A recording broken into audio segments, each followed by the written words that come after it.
नमस्कार मंडळी, तर पहा आपली कलिंगडची तयारी चालू आहे आणि कलिंगडला सरी पाडायला चालू आहे.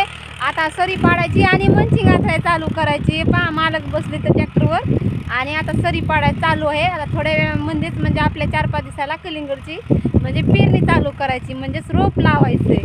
आता सुरुवात झाली कलिंगड लावायला. आणि ह्या आपल्या साईडला आहे वांग्याचा प्लॉट आहे. पहा इथे म्हणजे कलिंगड शेजारीच लावलाय वांग्याचा प्लॉट. पहा किती मस्त हिरवागार वाटायला. आणि ह्याही साईडला इकडे रानकाम आहे का, इकडे लावायचे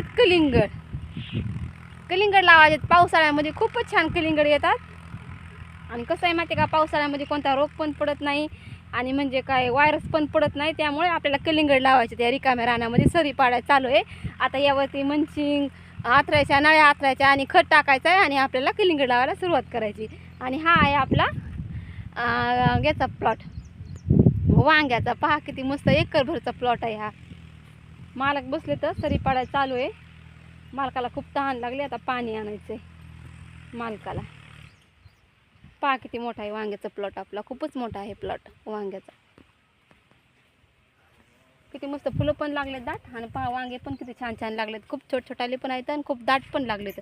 माझे खूप पाय पळाले तर मालकाला तहान लागली, पाणी आणायला जायचं. सरी पाडणं झाली की आपल्याला कोपी तयार करायची, म्हणजे झोपडी तयार करायची, म्हणजे राहायला यायचं, म्हणजे जवळची जवळ इथं कामं होतात.